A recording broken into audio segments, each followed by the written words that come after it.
Inilah mengapa orang yang punya perjanjian dengan setan tidak bisa lepas.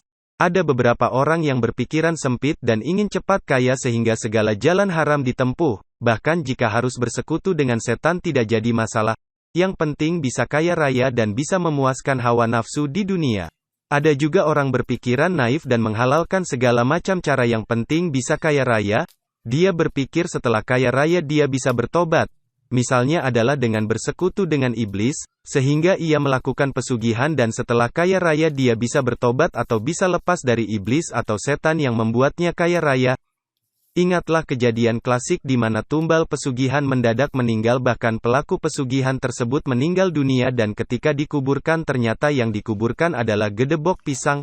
Dengan mudah iblis tersebut membuat tumbal atau pelaku pesugihan masuk ke alam gaib untuk menjadi budaknya sedang yang dikuburkan adalah gedebok pisang yang telah disihir seolah-olah mirip orang yang meninggal jadi korban tumbal tersebut. Ada banyak kasus di mana yang awal perjanjian pesugihan tidak ada tumbal namun ternyata di dalam perjalanan iblis pesugihan tersebut malah mengambil anggota keluarga, biasanya anak, untuk dijadikan tumbal pesugihan. Penyesalan tentu saja menghinggapi pelaku pesugihan namun semua sudah terlambat.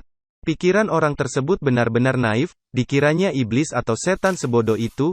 Iblis atau setan tidak sebodoh pikiran orang sempit dan tak beriman tersebut.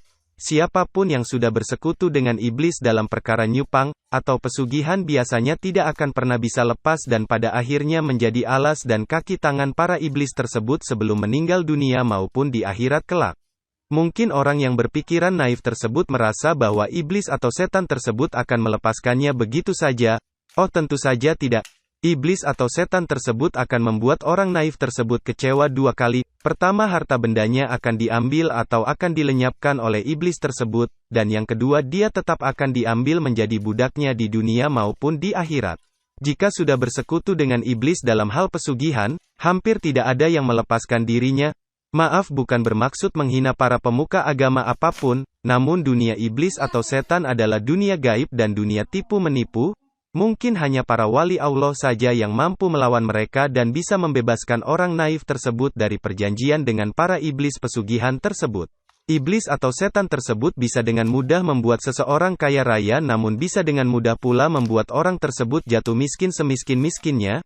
Biasanya orang yang sudah terbelenggu dalam perjanjian pesugihan akan tahu dengan sendirinya bahwa dia tidak akan pernah bisa melepaskan diri dari iblis yang membuatnya kaya raya dan dia juga sudah tahu pasti bahwa pada akhirnya dia akan menjadi budak iblis di dunia dan akhirat. Iblis atau setan pesugihan bukanlah hantu genderuwo atau kuntilanak yang bisa dengan mudah diusir dengan sedikit wirid dan tenaga dalam yang banyak dipraktekkan oleh para tim pengusir hantu yang meminta bayaran setelah bergaya di depan kamera. Iblis atau setan pesugihan bukanlah berjumlah satu atau dua namun bisa jadi ribuan karena punya kerajaan dan berkoloni. Mereka tidaklah bodoh sehingga banyak orang menyerahkan dunia dan akhiratnya untuk dia jadikan budak. Terlalu mudah bagi iblis untuk membaca jalan pikiran orang sehingga jika ada orang yang bermaksud menipunya maka orang itu sendiri yang pada akhirnya akan tertipu. Hanya sedikit orang yang bisa melepaskan dirinya dari jebakan iblis tersebut jika Allah berkehendak menolong orang tersebut lewat para walinya.